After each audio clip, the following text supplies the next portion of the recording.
अस्सलाम वालेकुम, आप देख रहे हैं इश्नाओ, मैं हूँ अली सरवर। आज वफाकी काबीना में तोसी कर दी गई है। 2 दर्जन से जायद नए अरकान शामिल हुए हैं। बहुत बड़ी खबर। एक तरफ तो बात की जाती है सादगी की और एक तरफ बात की जाती है अखराजात कम करने की, क्योंकि मईशत ज़बूहाली का शिकार है। और दूसरी जानिब वफाकी काबीना में तोसी की गई है। सदर मुल्क आसिफ अली ज़रदारी ने नए वज़रा से हल्फ लिया है। तकरीब ऐवान सदर में हुई, इस पर हम बात करेंगे। इसके अलावा हम बात ये भी करेंगे कि जो इस वक्त सियासी बात बार हम बात करते हैं कि अदम इस्तेकाम का शिकार है, तो क्या ऐसा फार्मूला है कि सियासी इस्तेकाम आ जाए और इसके साथ साथ माशी इस्तेकाम भी आ जाए। अपोजिशन जमातों की कॉन्फ्रेंस रोकने के लिए होटल बंद किया गया। रहनुमा गेट प्लान के अंदर दाखिल हुए। 100-150 लोग थे। हुकूमत आखिर क्या वजूहात हैं जिसकी वजह से अपोजिशन की जमातें अगर इकट्ठी होती हैं, कोई प्रोग्राम करना चाहती हैं, हालांकि न कोई जलसा था ना रैली थी, उसके बावजूद अगर किसी होटल में भी करने नहीं दे रही तो उसकी क्या वजूहात हो सकती हैं। इसके अलावा चैम्पियंस ट्रॉफ़ी पर भी हम बात करेंगे कि चैम्पियंस ट्रॉफ़ी में इस वक्त क्या सिचुएशन है। और क्योंकि आज पाकिस्तान और बांग्लादेश का जो मैच था वो बारिश के बायस मनसूख कर दिया गया। पाकिस्तान दायरे बाहर हो चुका है ऑलरेडी, इस पर भी गुफ्तगू होगी। और अरबगान, जी हाँ, मुस्तफ़ा आमिर कत्ल केस के हवाले से जो मरकज़ी मुलजिम है उसे अहम गवाह ने अदालत में पहचान लिया, शनाख्त कर लिया है। इसकी भी डेवलपमेंट, आज जो डेवलपमेंट्स हुई हैं इस पर भी हम बात करेंगे। मेरे साथ मौजूद है नवेज़ ज़ोहरी साहब, सीनियर तजज़ियेकार हैं। दानिश भाई, बहुत शुक्रिया आपका। अनीस मंसूरी साहब, मारूफ सहाफ़ी तजज़ियेकार, आपका भी बहुत शुक्रिया। सर, सबसे पहले हम बात करते हैं काबीना में जो तोसी हुई है। 2 दर्जन से ज़ायद अफराद को काबीना में शामिल किया गया है। उसमें मुस्तफ़ा कमाल साहब हैं, हनीफ अब्बासी हैं, मोइन भुट्टो हैं, सरदार यूसुफ हैं, राना मुबश्शिर हैं, रज़ा हयात हैं, तलाल चौधरी हैं, परवेज़ खटक हैं, ओन चौधरी, यानी कि जिन लोगों ने पीटीआई छोड़ी एक तो और दीगर जो नून लीग में शामिल हुए या इस्तेकाम पाकिस्तान पार्टी में शामिल हुए उनको भी नवाजा गया है। इत्तेहादियों को भी खुश करने की कोशिश की गई, बज़ाहिर ये लगता है। लेकिन आपको क्या लगता है कि अगर बड़ी काबीना होती है तो इससे मुल्क को कितना फ़ायदा होता है? बिस्मिल्लाहिर्रहमानिर्रहीम।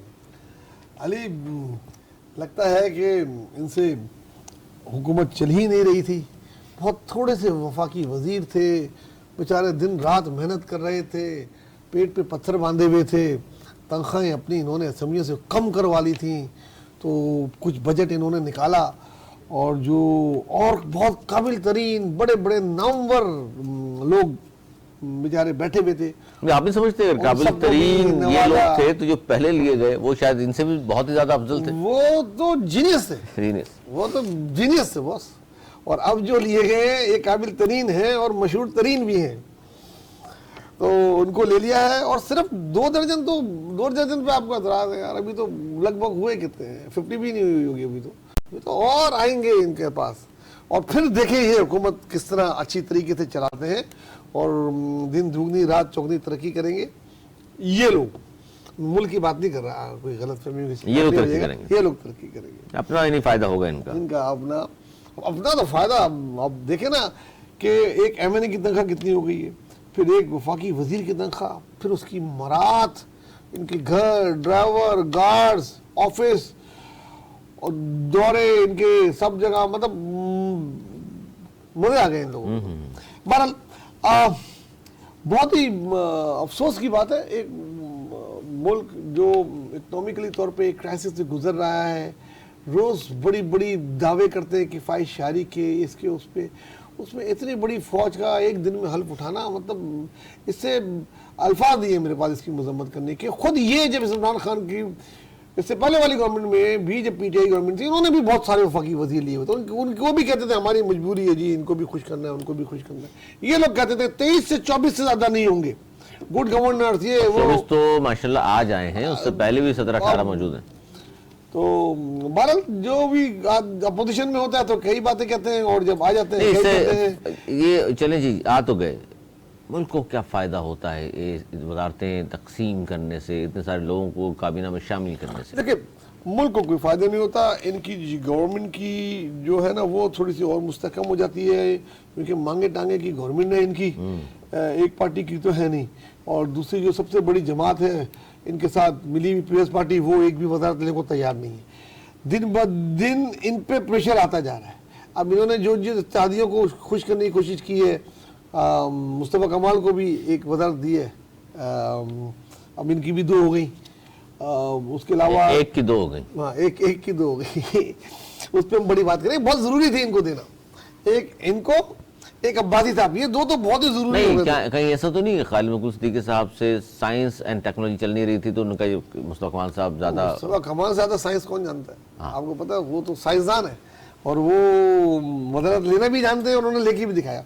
बहरहाल अच्छा, ये वजारत ली है उन्होंने या मिली है उनको? उन्होंने ली है, ये उनकी लेने के तरीके हैं जो उन्होंने लिए। इससे कराची की सियासत पर भी बहुत फर्क पड़ेगा, मैं आगे इसमें बात आगे चल के बात करते हैं। लेकिन बहरहाल मैं मजम्मत करता हूँ जी, कोई जरूरत नहीं थी, कोई जरूरत नहीं थी इतने सारे वजीर। मुल्क पे बोझ डाला गया है, मजीद बोझ डाला गया है और ये हुकूमत के कंधे और भारी होंगे और अनपॉपुलर होगी और इससे जो है इनको बहुत नुकसान होगा। नहीं, आपको लग रहा है कि अच्छी बात है, काम तकसीम हो गया?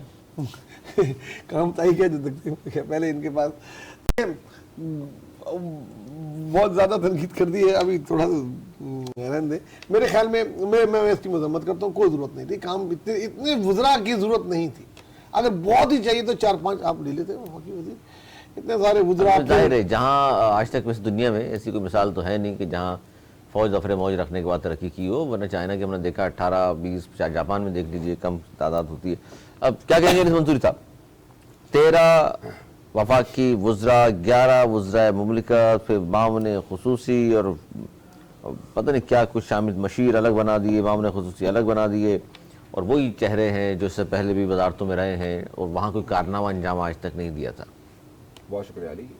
मैं तो पहले नवेद भाई को ये सुन रहा था कि वो मजम्मत कर रहे थे, मैं सोच रहा था कि मजम्मत किस बात की कर रहे हैं।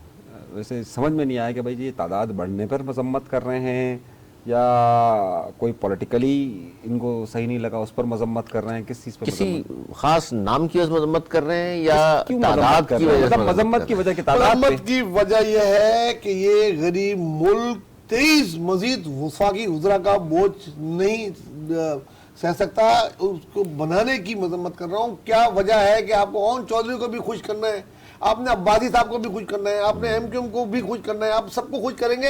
अवाम को खुश करने के लिए कुछ सोचे ना भाई, इस चीज की मजम्मत कर रहा हूँ। इससे क्या फायदा होगा कि रेलवे 4 गुना तरक्की कर लेंगे इनके आने से?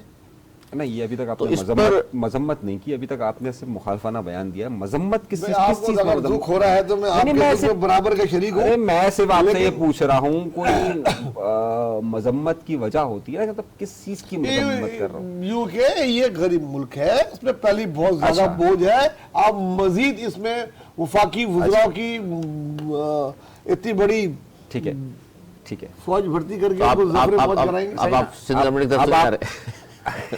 यार मैं तो 16 तर्जुमानों पे कुछ नहीं कह रहा, मैंने तो मैं क्या कह सकता हूँ।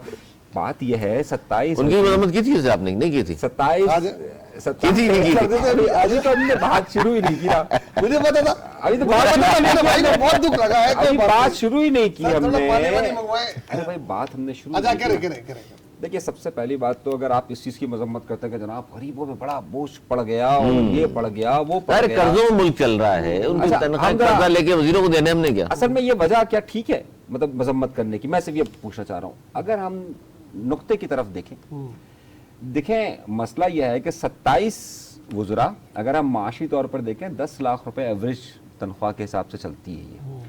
इसका मतलब है कि आप ये देखें, आपने जो लोगों को मुलाजमत दी वो दी, तनख्वाह पे कनात करते हैं वो लोग। नहीं, मैं वही बात करना चाह रहा हूँ ना, उसी बात पर आना चाह रहा हूँ कि आप ये कौम पर बोझ इस तरीके से पड़ेगा तो 2 करोड़ 70 लाख रुपए इजाफी होंगे। सही है, अगर 2 करोड़ 70 लाख रुपए तो हमारे यहाँ पर आमतौर पर एक वजीर के घर का खर्च भी नहीं होता है महीने का, वो अक्सर वजीरों का आपको मालूम होगा। देखिए भाई, मजम्मत इस बात की होनी चाहिए कि जनाब एक बार फिर उन्हीं नाकारा फरसूदा आजमाए हुए जिन्होंने बेड़ा गर्क कर दिया है, सही, उन्हीं को दोबारा आप हम पर नाजिल कर रहे हैं। अगर आप उससे ज्यादा तो आपने नेपरा की तनख्वाह दे रहे हैं। हाँ, ये बात दुरुस्त है। तो ये बात सारी यह है कि अगर आप किसी काबिल शख्स को लेकर आए कि जो बहुत ज्यादा पढ़ा लिखा और बोले हाँ भाई जनाब अब वो हमारी मईशत को इस शोबे का पीएचडी हो, बड़ा दिमाग हो, इसको हम कहें यार ये बाकी हाँ, अब आप चांद देखने के लिए आपने साइंस एंड टेक्नोलॉजी के एक को वजीर बना दिया। मतलब हद ये है कि एक डिपार्टमेंट जिसके पास टोटल PSQCA का डिपार्टमेंट होता है, सही है, उसके लिए आपने इतने काबिल शख्स को वो ओहदा दे दिया। मतलब एक पीएसक्यूसी, ये मतलब एक बड़ा इदारा, इतनी बड़ी जगह पर आपने इतने बहुत बड़ा मसला है, मेरे भाई को बताया। नहीं, मैं देखना है। नहीं, मैं आपसे ये कह रहा हूं कि देखिए ना, आपने एक छोटे से महकमे के लिए इतने काबिल आदमी को, जो कि दुनिया में नंबर 1 है, उसको आप ये ओहदा दे रहे हैं। मैं ये कहना चाह रहा हूं कि मतलब कोई अहलियत होती है ओहदा देने की। मजम्मत इस चीज की होनी चाहिए कि मेरे भाई इन सबको आजमा चुके हैं, ये सारे वो गन्ने हैं कि जिसमें से हर सीजन में से निकल कर खत्म हो चुके हैं। वजीरों के इनके घर बनेंगे और कुछ नहीं होगा। मजम्मत इस बात की, भाई आप वजारत के लिए किसी काबिल आदमी को लेकर आते हैं, हाँ जनाब, ज़ाहिर एक वजारत तो खाली है ना, बिल्कुल ज़ाहिर है वो वजारत खाली है, उधर किसी ना किसी वजीर को आना ही आना है। लेकिन आए तो वो शख्स आए, परवेज खटक, ओए होए, जिसने केपीके का नक्शा बदल दिया था। बिल्कुल। तो ये क्यों लाए? इसलिए लाए कि थोड़ा सा सियासी नवाज दिया जाए। जनाब हमारे लिए बड़ी कुर्बानियां दी हैं। हमारे से बुरा समझते ना? जी जी। किससे? हमारे से? किससे? बड़े भाई थे। अच्छा। और एक नून लीग के इसमें साहब, अंदाजा करें साहबियों की भी कहानियाँ।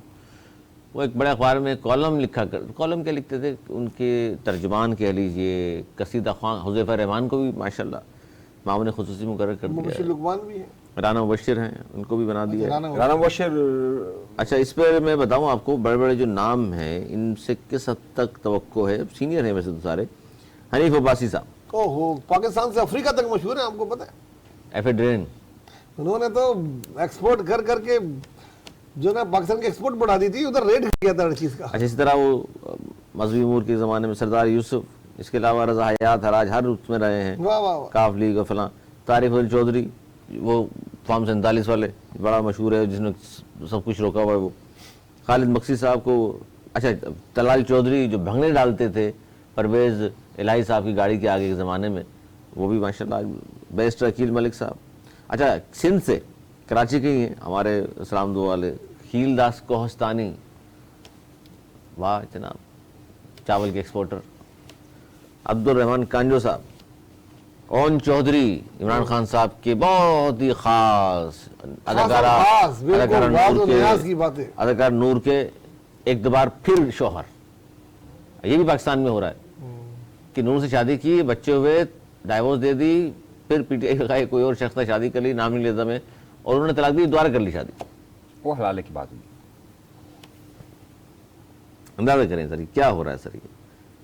ये इनमें से किसी भी नाम मैंने ले दिए, आप लोगों ने किसी भी नाम पर ये नहीं कहा कि ये तो वाकई बहुत काबिल आदमी है। मैं यही कह रहा हूँ ना, मजम्मत किस बात की करे, मजम्मत इस बात की करे, भाई वो हो गया, वो खर्चे का तो कोई इशू नहीं है ना। ये तो 2-2.5 करोड़ कह रहे हैं जी कि सादगी अपनाएं, खर्चे कम करें, गरीब मुल्क है, कर्जों पे चल रहा है। अली विजारतें तो है ना ये हमारे पास, उस पर कोई ना कोई तो होगा। चले हम मान, विजारतें तो है ना। जैसे मैं आपको बताता हूं, एक आदमी को 2-3 साइंस और टेक्नोलॉजी की वजारत थी, इससे पहले खालिद मकबूल साहब के पास थी। एक आदमी ही एक ही तनख्वाह में 2 वजारतें चला रहा था। हालांकि एजुकेशन मिनिस्ट्री तो वफाकी मसला ही नहीं है, वो तो किसी को ऐसे ही, जैसे नहीं कहते गरीबी में दे देते हैं, बाय 1 गेट 1 फ्री, वो तो वो है सुबाई मसला है। वो अच्छी खासी वो थे, उनसे लेके इनको दे दी। देखिए एक पूरा सेक्रेटरीट बढ़ा दिया। देखिए खाली आपका ना तनख्वाह 27 करोड़। देखिए बात मुस्तफा कमाल की नहीं है, देखिए बात सिर्फ मुस्तफा कमाल की हद तक नहीं है, फौज बढ़ती है यार। मसला उसमें मुस्तफा कमाल वाली पे बाद में बात करते हैं। लेकिन असल मामला ये है कि देखिए ये 2 वजह से लोगों को वजीर रखते हैं।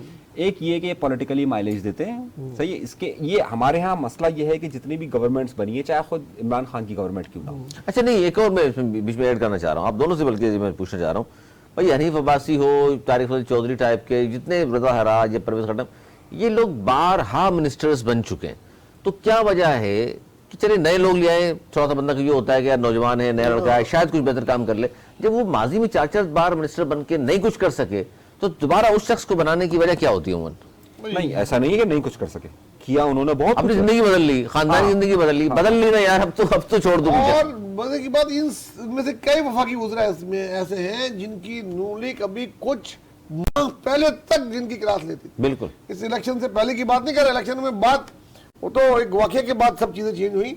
उनकी किस्से, कहानियां, केस, अच्छा परवेज खट्टक याद नहीं आपको, मियां साहब के बारे में क्या कुछ कहते रहे? कितने केसेस उनके नैप में मौजूद हैं और चीजें हैं, मगर मियां साहब उनके बारे में क्या कुछ कहते रहे, क्या क्या नाम रखे हुए थे एक दूसरे के, और आज माशाल्लाह मशीर। बहरहाल बहुत अफसोसनाक दिन है आज ये जो हुआ है, ये इस हुकूमत की, मैं कहता हूँ अफसोसनाक फैसला है, ये दिन है। बहुत बड़ा बोझ उसने अपने सर पे उठा लिया और उसमें पीपल्स पार्टी वाले बड़े खुश होंगे।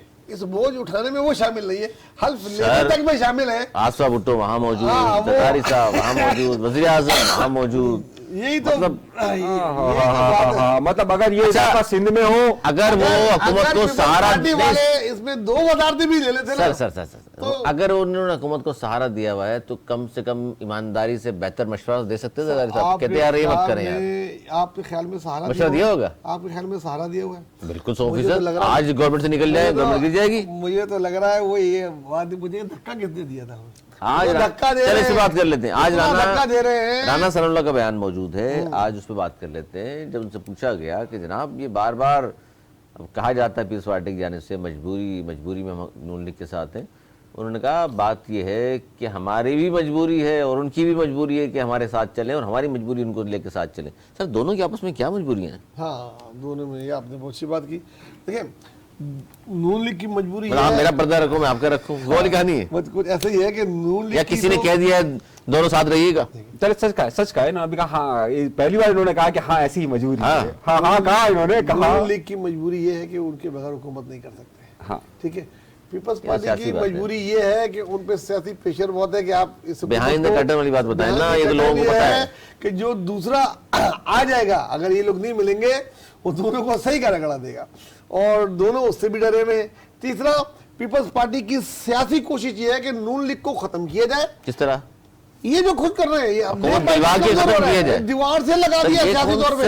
आप यकीन करो ना, आज हम आप मजम्मत नहीं कर रहे, मतलब पंजाब में अपनी पार्टी खत्म करवा ली उन्होंने। शायद ये देखिए ये खत्म होंगे तो वो जिंदा होंगे ना। वो कैसे जिंदा होंगे? अपनी पार्टी खत्म करा ली, अपनी पार्टी खत्म करा ली पंजाब में। ये कैसे होता है? आज तक कभी सियासी तौर पर आपने देखा है कि एक पार्टी बिल्कुल मुझे आप वजीर बनवा के खत्म करवा के अंदर, और अब वो कह रहे हैं कि यार वो नाकाम होगा। अगर ये वही है बाबर आजम वाला चक्कर, ये चलेगा अगर होगा तो मगर होगा, अगर होगा तो मगर होगा, चलेगा नहीं। अगर मगर नहीं, देखिए ये तो सियासत में अगर नून लीग नाकाम होगी तो लोग कहेंगे नहीं कि नून लीग के साथ पार्टनरशिप में पीपल्स पार्टी बोलेगी हम नहीं थे शामिल हुकूमत में, इनको ही इख्तियार की लायक थी, हमारा एक वफाकी वजीर भी नहीं था। बस ये आने वाला वक्त बताएगा। लोग इतने मासूम है, देखिए लोग इतने मासूम है, फौरन मान लेंगे। देखिए पॉलिटिकली जो मैं देख रहा हूँ ये है कि जब फ्लॉप एक बड़ी पार्टी क्लैप्स होती है तो जोर सी बात है, उनके लोग, उनके जो इलेक्टेड लोग होते हैं, जो चीजें वो किसी न किसी दूसरी बड़ी पार्टी में जाती है। चले फिर इसमें आपकी माशाल्लाह जो दानिश्वरी, उस पर एक बात और कर दूं। बिलावल भुट्टो साहब ने कहा पाकिस्तान की तारीख में भुट्टो के बाद सबसे ज़हीन वज़ीर आज़म शहबाज शरीफ हैं। इसकी वजह तो वो खुद कर सकते हैं। नहीं आप आप एक तरफ बात कर रहे हैं, मैं इसकी एग्री नहीं करता। बिलावल से आप एक तरफ बिलावल भुट्टो जरदारी से नवाज जुबैरी साहब बिल्कुल एग्री नहीं करते और कह रहे हैं कि इंतहाई ये क्या, कौन सी बात है ये? इनके शहबाज शरीफ ज़हीन तरीन सियासतदान है भुट्टो साहब के बाद। आप एग्री नहीं कर रहे? इस पे एग्री नहीं करता। मेरे बिलावल भुट्टो की क्या समझ रहे हैं? कम समझदारी है, मेरे ख्याल में कम समझदारी है, खुल के बात करें। हाँ, मेरे ख्याल में वो उनका काम लगा रहे हैं। क्या कर रहे हैं? उनका काम लगा रहे हैं। नहीं, जब किसी की बेटा ताली में करके झाड़ में चढ़ाया जाता ना, तो बेसिकली आप उसकी सीढ़ियां। अरे भाई आप जो ये एक और इल्जाम बिलावल पे, बिलावल जड़े काट रहे हैं। सर खुदा माफ करें, बिलावल के बारे में क्या क्या बातें कर रहे हैं? सियासत में यही होता है। बिलावल साहब के आदमी, सियासत यही नहीं, बिलावल साहब के आदमी, सियासत में यही होता है। आपने कहा जड़े काट रहे हैं, देखिए बिलावल मतलब हम समझ रहे हैं पढ़ा लिखा ऑक्सफोर्ड का आदमी, वो जड़े काट रहे हैं। सियासत में तो वो तो भाई वो कोई नून अंदर की बात है ना, वो अपनी पार्टी का चेयरमैन है। अली साहब आपको भी लगता है जड़े काटने वाला आदमी? अजीबो-गरीब तबसरे सुन रहा हूँ आज, सही ना, मैंने इसीलिए तबीयत खराब है पिछले हफ्ते थोड़ा सा। अभी मैं तबसरा सुन रहा हूँ कि वो असल में बयान नहीं आती ना, तर्जुमा, अच्छा असल में तर्जुमा सियासत भी आती है। अच्छा तर्जुमा और सियासत बहुत 30 साल करके एक साहब का हेडलाइन लगी हुई है कि जुल्फिकार अली भुट्टो के बाद अगला जो समझदार वजीर आजम है वो शहबाज शरीफ है। वो ये बयान दे रहा है और ये तशरीहात बयान कर रहे हैं कि जनाब वो ऐसा नहीं है, वो असल में जड़े काट रहे हैं। अच्छा आपको और तफसील से समझा, मैं कल किसी भी पार्टी वाले से पूछूंगा भाई जड़े काट रहे हैं। आप पूछेगा, जरूर पूछेगा, उनका बयान जरूर लीजिएगा। ये बयान जब नवाज शरीफ ने सुना होगा तो उस पर क्या गुजरी होगी। अब आ जाओ, अरे आ जाओ ना, ऐसे आ जाओ, अगर कुछ गुजर तो रिप्लाई करता होगा, कुछ होगा। ये आप, ये जब मरियम पे लगी होगी बात, तो कैसा लगा होगा? मरियम- आपका मेरा नहीं, आप उनके थोड़ी देर के लिए उनके जूते में पैर डाल के सोचिए, आप मरियम का ये अब नवाज शरीफ जो उनके तो खुश लीडर हुए हैं, होंगे अब कि वो- हमारा शुरू से हमारा अपोजिट जो है वो उसको बना रहा है। नहीं सुने, एक और जुमला सुन ले ना, एक और जुमला और सुन ले, एक जुमला और सुन आप ले। क्या रहा करें? उन्होंने ये सोचा होगा मरीम बीवी ने कि मेरा चाचा जरदारी साहब का पेट फाड़ के पैसे निकाल रहा था, सड़कों में घुमा रहा था, घसीट रहा था, उसका बेटा फिर भी कह रहा है नहीं शहबाज शीर साहब बहुत सही आदमी, सर खुदा खौफ करें। वो ये नहीं सोच रही होगी, ये आपकी सोच है। वो ये सोच रही होगी कि मेरा बाप, मैं बोला वो सोचेगा मेरा बाप तीन दफा का वज़ीर आज़म, जिसको वज़ीर आज़म बनना चाहिए था, जो डिजर्व करता है, जिसकी पार्टी है, घर की बात साला है, वो घर की बात है। वो तो एक नालायक घर की बात आदमी है, है। छोटा बड़ा भाई हमारी ये है। करीब तो मेरे चाचा है। हमारी जादूगरनियां खबर लेकर आती है, नवेद भाई की तमाम जादूगरनियां एक को इल्हाम होते हैं कि उससे अंदर क्या सोच रहा है, वो उसके जहन में क्या चल रहा होगा। आप उस बयान की सोच के सोच में जाए ना, पीछे तो जाए।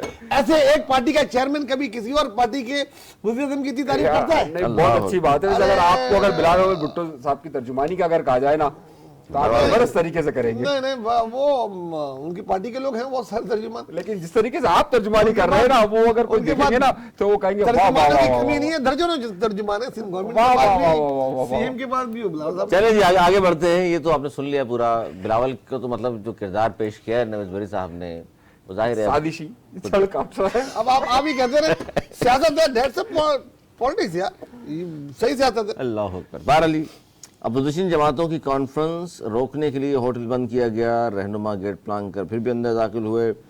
और ये देखिए इस्लामाबाद के निकाल होटल में था, मगर इंतजामिया ने इससे कबल ही होटल का ताला लगा कर बंद कर दिया और कहा कि धमकी शमकी मिल रही है उनको। अच्छा ये सर अगर कोई बात करना चाह रहा है, ये सारा तहफ़्फ़ुज़ आईन पाकिस्तान जो एक प्लेटफॉर्म बनाया अपोजिशन जमातों ने, उसके तहत होना था।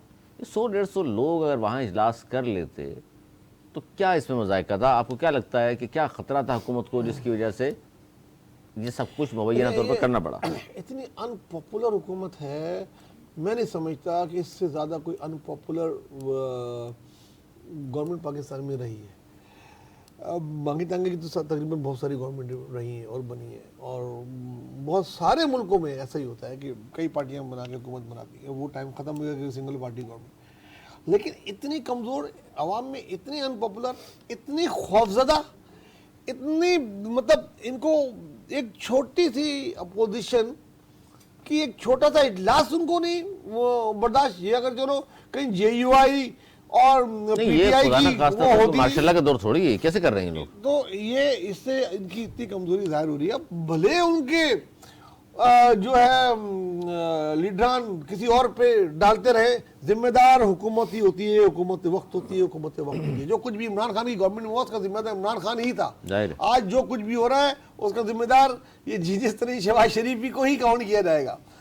ये मलबा इन पे गिरेगा, बहुत जल्दी गिरेगा। आप देखिए ये अपने वजन से तो कब की गिर गए, इनको जो बहुत सारे इस पे लोगों तो ने फिर सहारा दिया बयान हुआ है। आना चाहिए था बिलावल साहब को, गलत किया। अरे वो पूरा गिरा कर ही बयान देंगे, वो तो उसको गिरा के उस पे कैसे चलते हुए जाके बोलेंगे यार ये क्या हुआ, ये दैट्स द ब्लडी यार, सही आ रहा है। ब्लडी पॉलिटिक्स यही होता है। जब तक वो सब गिराएंगे नहीं तो खुद कैसे बनेंगे यार किस तरह गिरा रहे हैं? सोचे, आप सियासत को सोचे ना यार, बहुत बेरहम होती है ये मतलब इस वक्त आप जिस इतनी तरीके बेरहम होती है। वो अपने भाई की सीट पे बैठा है, अपने भाई का नाम उसकी बेटी के सामने वो जब सुन रहे होंगे, पंजाब की इस पार्टी के लोग सोचे- शिकायतें कर रहे हैं खुदा के लिए। अच्छा ये गिरा रहे होंगे, सही है, बिलावल भुट्टो ज़रदारी गिरा रहे हैं इनको और आसफा भुट्टो ज़रदारी जो है वो ये कर रही है, तो इसका मतलब है बैठ के कि ताली बजा रही दोनों दोनों भाई में उधर गई है ना, और साथ में थी, साथ हाँ, मौका दी। हाँ, तो अब बिल्कुल क्यों नहीं चाहिए।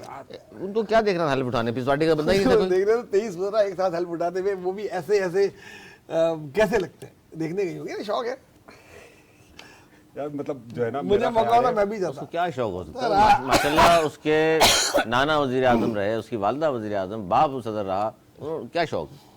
ऐसे ऐसे वफाकी वजीर अच्छा वो देखे नहीं होंगे ना यार, जैसे उठाए कि वो ज़हीन लोग हैं कौन से? कितने ज़हीन लोग, कितनी जरूरत थी मुल्क को उनकी।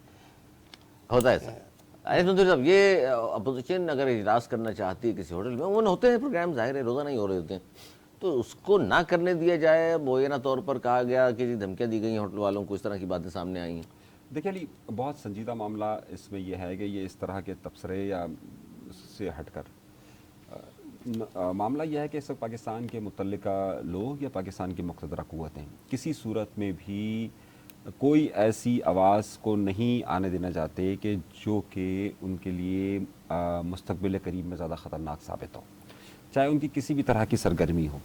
मैं बारहा इस प्लेटफार्म से बार बार ये बात कह चुका और हमारे नवेद भाई जो हैं वो बड़ी उम्मीदें लगाकर इसी तरह के जिस तरह से अभी तबसरे कर रहे हैं पहले भी करते रहे कि जनाब ये ऐसा होगा ऐसा होगा। देखिए इस वक्त कोई बर्दाश्त का एलिमेंट नहीं है। तो ये जो कुछ भी और उन तकारीर के अंदर हो रहा है और जिस तरह की गुफ्तगू हो रही है, अभी पिछले दिनों इतवार के रोज़ ये तमाम क़यादत कराची के अंदर मौजूद थी, सिंध के अंदर मौजूद थी, उन्होंने वहाँ जिस तरीके का लबो लहजा अपनाया, रियासत इस वक्त किसी तौर पर भी अपने मुखालिफ या अपने हवाले से किसी भी सरगर्मी को मज़ीद आगे बढ़ने की गुंजाइश नहीं दे सकती। ये तय है और इसके पीछे ये अगर मेरे मोअज़्ज़ज़ नवीद भाई जो है वो हुकूमत का जिक्र कर रहे हैं, देखिए हुकूमत को तो शायद ये भी नहीं पता होता इस वक्त वो पावर हमेशा से जो है ना वो एक बड़ा मशहूर जुमला कहा जाता है कि ताकत हमेशा सबसे ज़्यादा बेखबर होती है। उसको जब वो ताकत में होती है तो वो बिल्कुल बेखबर होती है कि हो क्या रहा है। इस वक्त जो कुछ भी हो रहा है एक छोटा सा इजलास ज़ाहिर है, लेकिन उसमें से निकलने वाली सुर्खियाँ या उस तरह की सरगर्मियाँ इस्लामाबाद के अंदर इस वक्त देना और उससे आगे चलकर मामला तो आगे बढ़ने की इजाज़त नहीं दी। क्या खतरा हो सकता था इजलास कर मैंने आपसे लफ्ज़ इस्तेमाल हुकूमत तक यही नहीं है, मैं हुकूमत का लफ्ज़ इस्तेमाल ही नहीं कर रहा। सही ना मैं जो है वो इधर उधर की कहानियाँ सुनाकर उस पर गुजारा करना चाहता हूँ। तो आप हिस्सा डालें। मैं एग्री नहीं करता इनके। अच्छा, एस्टेब्लिशमेंट को भी इनसे क्या खाना? मैंने लफ्ज़ इस्तेमाल नहीं किया, मैंने इस्तेमाल कर लिया भाई। मुक़्तदरा को ठीक है ना, तो कुछ भी हो सकता है। उन्होंने उल्टी अगर उन्होंने किया है, हुकूमत की हिम्मत शामिल नहीं थी, इन दोनों का भी फैसला है, पूरी स्टेट का फैसला है, तो एक बेवकूफाना फैसला है भाई। इससे न्यूज बन गई। अगर वो हो जा रहा तो शायद अभी हम इतना डिस्कस नहीं करते, छोटे अखबारों की हेडिंग लगती नहीं, कोई 15 सोशल मीडिया में प्रोग्राम हो जाते। उन्होंने एक होटल पे को सील करके क्या कर लिया, उन्होंने कूद के उसके हॉल में प्रोग्राम कर लिया, रोड पे कर लेते क्या वो खबर बन गई ना सारी। आज की मेन खबर वफाकी काबीना के ये वुज़रा का तो मजाक हो रहा ही उड़ा, ये खबर उनके लिए और उसका सामना करना पड़ी। तो जो उनकी जो थिंक टैंक है, जो उनको ये मशवरे देता है, तो भाई अपने थिंक टैंक वाले कोई अच्छे पैसे की कोई वाकई जीनियस आदमी रख लो जो अच्छे मशवरे दें, जो आपको इस तरह की बेवकूफियों से बचाए। ये बेवकूफियां कर रहे हैं ये लोग, ये दिन ब दिन जो गवर्नमेंट है उसको तो कमजोर कर ही रहे हैं, खुद अपने आप भी उन पे ही बात आ रही है। लोग खुल के बोलते हैं यार। ये 2022 से मैं नवेद भाई की इसी तरह के तबसरे सुन रहा हूँ। खबर का अनुसार ये है कि देखिए इस वक्त मुक़्तदरा मामला के और इनके मामला बेहतर नहीं है, और ये जो संजीदा नोयत का मामला है अली, इसमें जाहिर सी बात है अपोजिशन और हुकूमत के दरमियान कोई दरमियाना रास्ता नहीं निकल पा रहा, या मुक़्तदरा क़ुव्वतों के दरमियान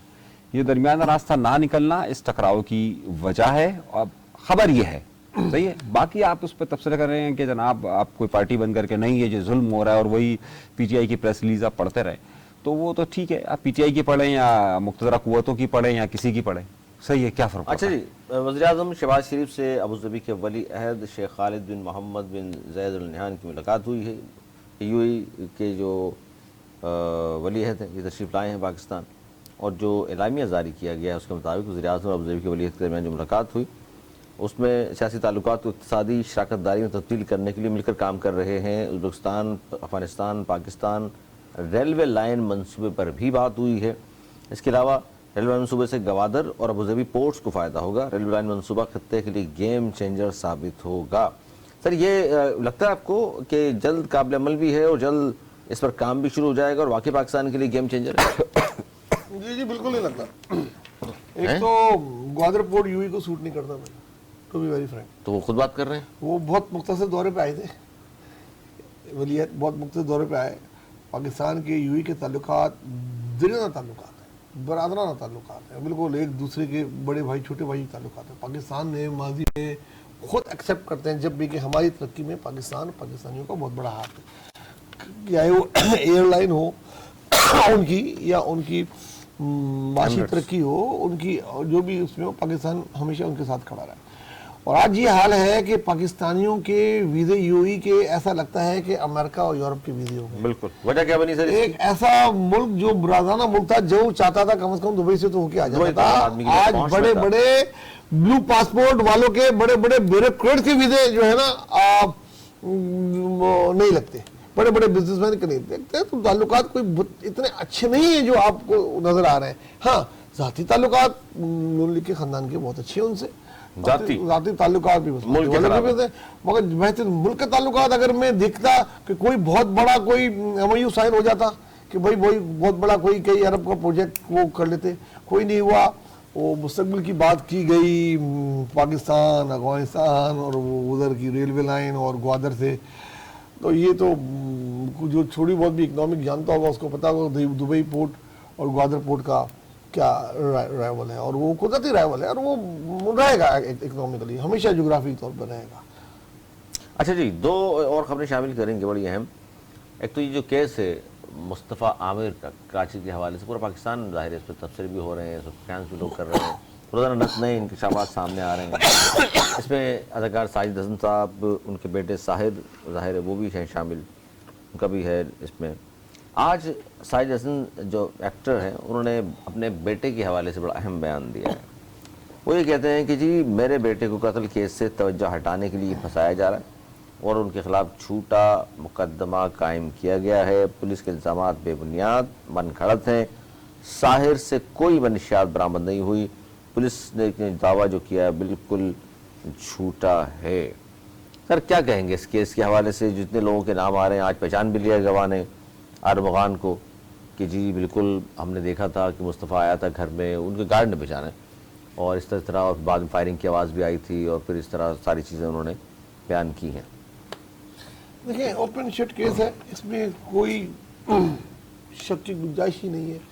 आपको देखा बच्चे सारे ये कि किस तरीके से, क्या अफसोस और शर्म की बात, पुलिस और एक दर्जन एजेंसियों पर सवालिया निशान है कि 24-24 साल के लड़के और लड़कियां शहर के बीच सबसे हसास इलाके में डिफेंस हाउसिंग सोसाइटी में बैठ के क्या कर रहे हैं, करोड़ों रुपए का फ्रॉड पर नाइट, लाखों रुपए की मंशियात, और ऐसी मंशियात जो ना पाकिस्तान में मिलती है ना बनती है, कोई कंपनीज के जो नाम आ रहा है वो है, और हमारी एजेंसियां खामोश बैठी हैं। वो रात 11 बजे से हब जाता है, 4 घंटे बाद वहाँ पे गाड़ी में किसी की बॉडी को लेके असले के साथ नशे में धुत, कोई उनको रोकने वाला नहीं है। वापस अगले दिन आते हैं पैदल चलते हुए 2 नौजवान लड़के, कोई रास्ते में 11 चौकियां आती हैं, कोई एक उनसे पूछने वाला नहीं है। कितने सवालात ऐसे हैं, वो 500 ग्राम आधा किलो कोकीन बहुत ग्रामों में बिकती है, उसके घर से बरामद हो रही है रेट पे, और वो अफसोस करने के बजाय मजम्मत कर रहा है कि मेरा बच्चा शामिल नहीं है। ये इस चीज से निकलना पड़ेगा डराइल से, अब देखना पड़ेगा कि नौजवान नस्ल कहाँ जा रही है, क्या गलतियां हैं आप लोग की जिसकी वजह से जा रही है बड़े घराने के जो बच्चे और बच्चियां जिस बेराबरी में हैं। और ये जो सारी पुलिस है, सारी एजेंसियां खामोश तमाशाई बनी हुई है, ये मैं मान ही नहीं सकता कि उनको नहीं पता हो।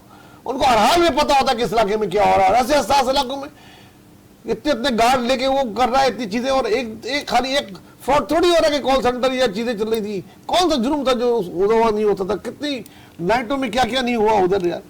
तो ये उन सबकी खामोशी सवालिया निशान है। अब वो जितना भी दबाना चाहें, बहरहाल मेरी दुआ है कि नताशा केस और शाज़ेब मर्डर केस की तरह ये केस ना हो और इसमें इंसाफ मिले। अब देखते हैं कि जब कब तक ये मीडिया की जीनत है तब तक ये जिंदा है, क्योंकि जिस तरीके से पहले दिन ही उसका रिमांड वाइटो लगा के जेल कस्टडी कर दी गई थी, तो जहाँ जैसे ये केस ठंडा होगा हम और आप लोग खामोश होंगे। क्या कहेंगे ये भी नताशा की तरह मुल्क से बाहर कहीं ठंडी हवाओं में बैठा होगा। किस मौजू पे? ये मुस्तफ़ा आमिर कत्ल केस जिस तरफ जा रहा है, इतने बड़े बड़े लोगों के बच्चों के नाम आ रहे हैं, फिर उसमें कहा जाता है कि जी ये शामिल नहीं है, वो शामिल नहीं है। जज के पता है आपको क्या इल्ज़ाम लगा, अख्तियारात उससे वापस ले लिए गए। एक अदाकार ज़ाहिर है उसका बेटा वो भी शामिल तफ्तीश, फिर उन्होंने आगे मज़ीद लोगों के नाम ले दिए। ये सोसाइटी में मतलब सबके सामने ये कुछ हो रहा था और सब बेखबर थे।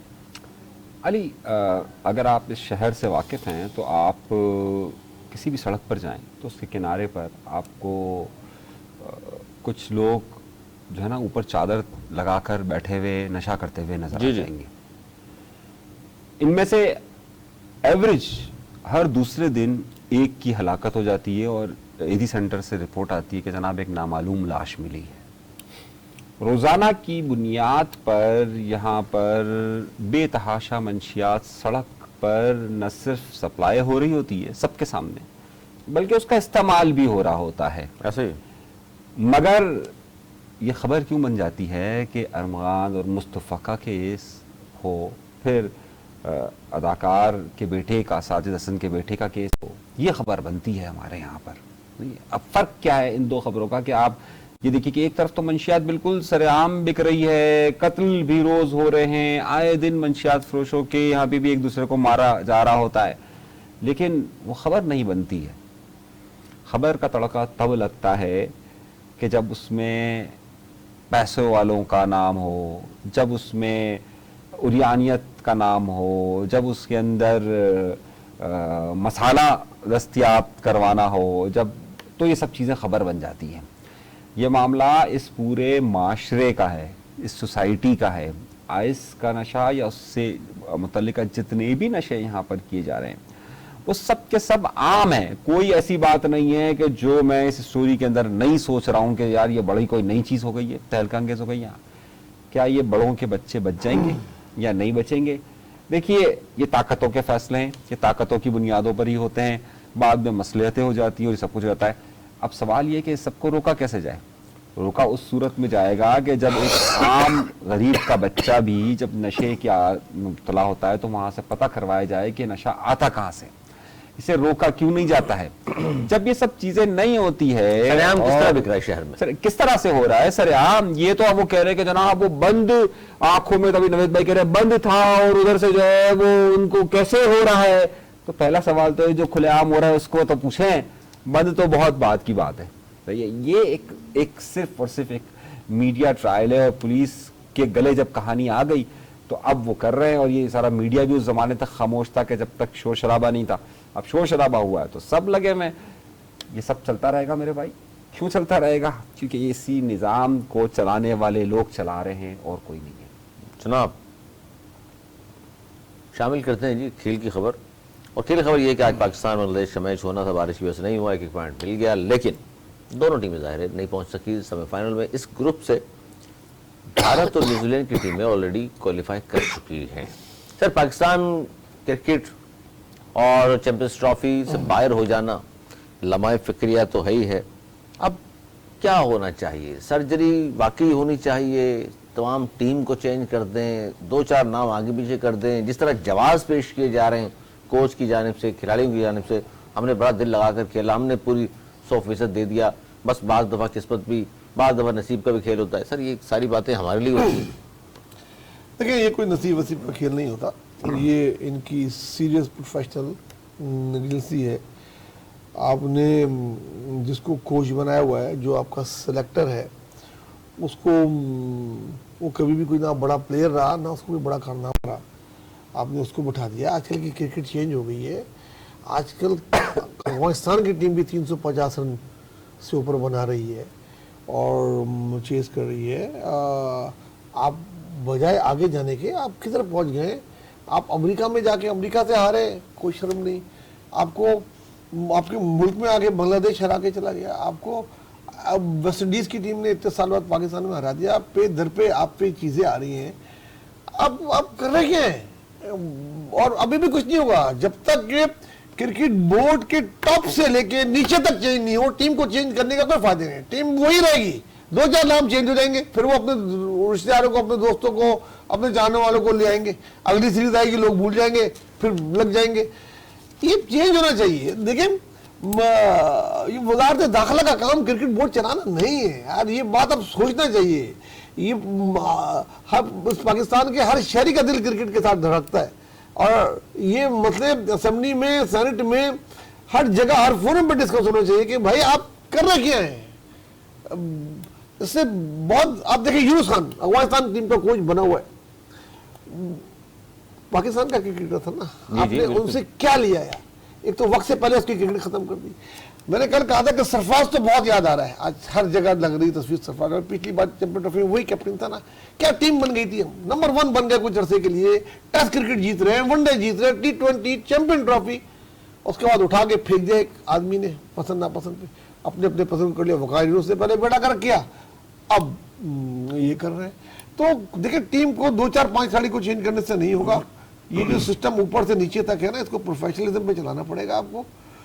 और अगर नहीं चलाएंगे, हमारे पास मौजूद हैं क्रिकेटर, उनका एक्सपीरियंस हासिल करें। मोहम्मद यूसुफ है, अगर यूसुफ खान चला गया तो बहुत सारे क्रिकेटर हैं जो जानते हैं क्रिकेट की, उन्होंने जिंदगी दी है क्रिकेट को, उनको दूसरे मुल्क लेके जा रहे हैं। आप अपने लोगों को लाएं, उनसे पूछे कहाँ है, नीचे लेवल से दोबारा अपने आप को आप कॉलेज लेवल से, स्कूल लेवल से लेकर आए, क्लब लेवल से लेकर आए। इससे पहले प्राइम मिनिस्टर ने जनाब क्लब लेवल ही क्रिकेट ही खत्म कर दी थी।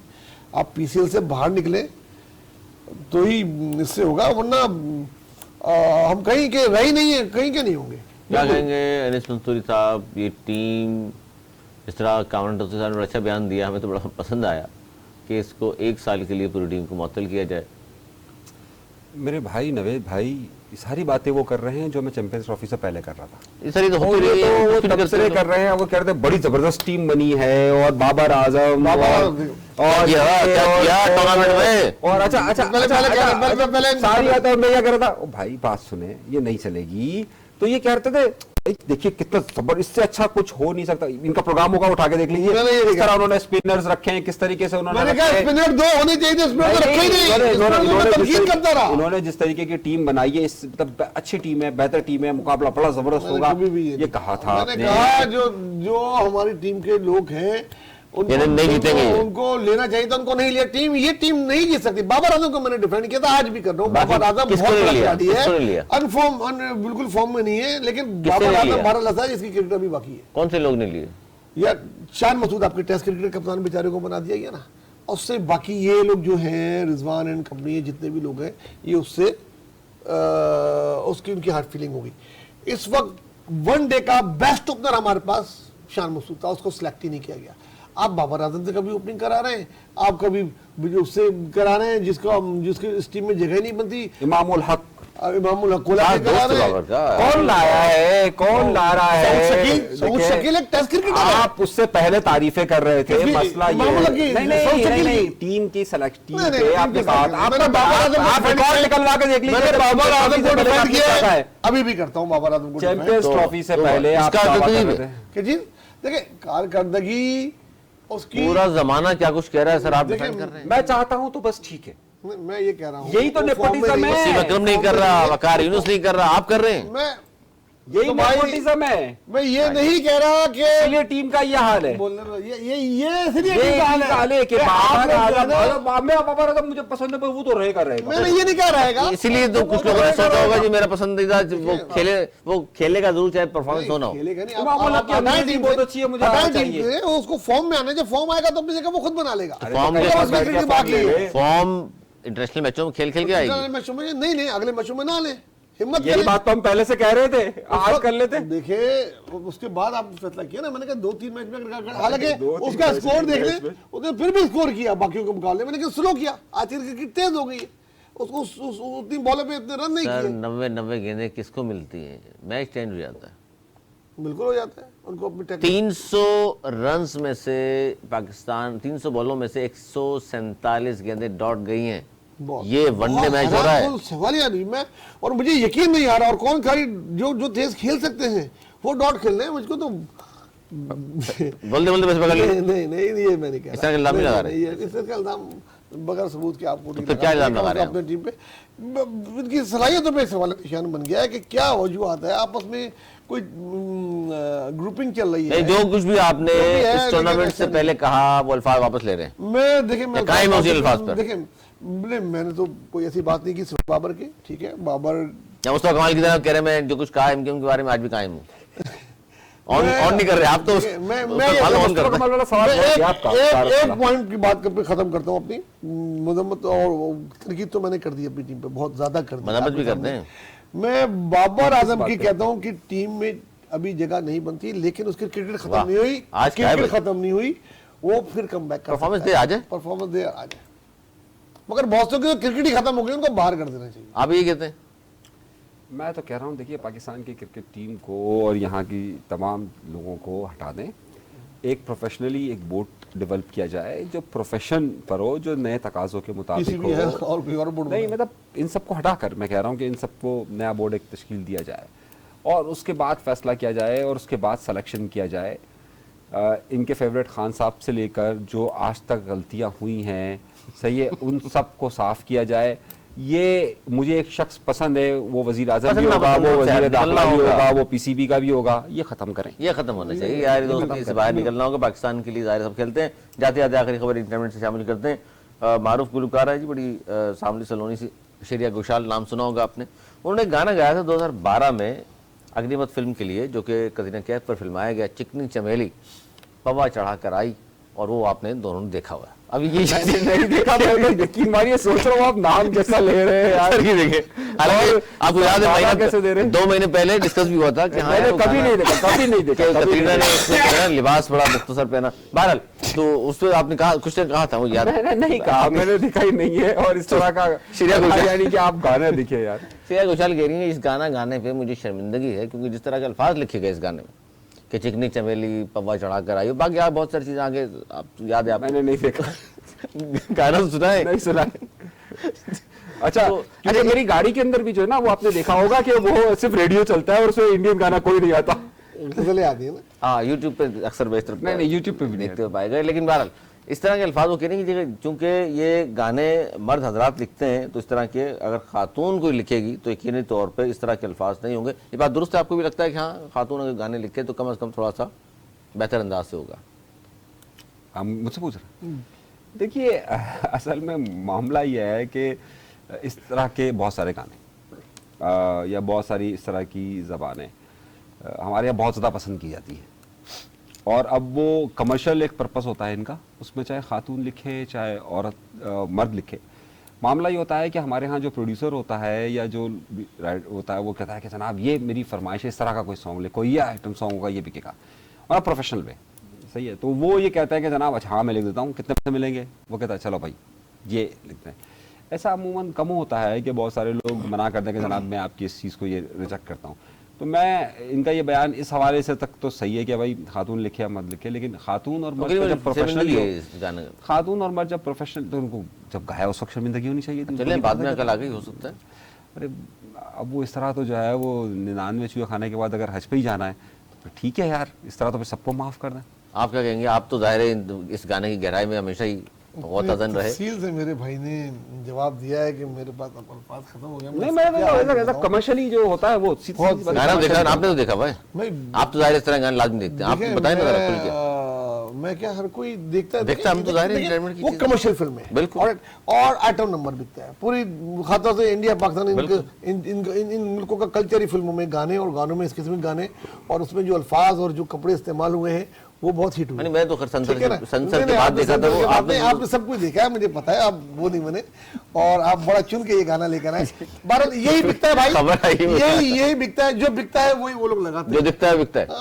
इसी किस्म की चीजें बिकती हैं यार। मैं आज इनके तबसरे जो है ना, वो आज मैं यकीन मानिए कि आज जिस तरीके के स्वीपिंग स्टेटमेंट ये दे रहे हैं ना, मैं भाई कमर्शियल फिल्मों में यही बिकता है। अब वो कोई गजल लगा देंगे, लोग उठ के चले जाएंगे, देखेंगे नहीं। बात ठीक है, लेकिन उनका जो सवाल उसको शर्मिंदगी है, तो अब 2012 के बाद, अब 12 साल बाद शर्मिंदगी हो रही है। उनका सवाल ये था कि खातून और मर्द पे क्या फर्क है। तो भाई मर्द लिखेगा, अगर मर्द ये लिखेगा तो ये थोड़ी मोटा पौवा चढ़ा कर आया था, ये खातून पे लिखा जाता है। ये चीजें आइटम नंबर डांस खातून करती अच्छी लगती है। वो लिखने का कह रहे हैं, आइटम नंबर अनीस ही कर रहे हो आज वो लिखने का कह रहे हैं, उसका कोई कोई जिस तरह का रक्स का मुजाहरा किया गया इंतहाई मुख्तसर लिबास में, अच्छा लगा आपको? देखिए वो जिन लोगों आपने अब देखा हुआ, आप अपनी बात करें। आइटम नंबर अगर कमर्शियल फिल्म देख रहे हैं तो वही देखने जाते हैं लोग। बस ये मसला था सारा कि आप तो जाहिर इन्होंने आगे बंद कर ली थी जब आया था। चलिए बहुत शुक्रिया आप दोनों के मेहमान मेरे प्रोग्राम में शिरकत की आपने, और एक बार फिर बेहतरीन किस्म का तबसरे तस्करे सुने आपने मुख्तलिफ खबरों के हवाले से, और आप हमारे प्रोग्राम देखने पसंद करते हैं। आज के प्रोग्राम पे भी हमें आपके तबसरे का, आपके ख़ासतौर पे जब आप इस तरह के मैसेजेस भेजते हैं इस तरह के प्रोग्राम पर, उनका रहता है हमेशा इंतज़ार। अगले प्रोग्राम तक के लिए हमें दी इजाज़त। मौलाना के बाद।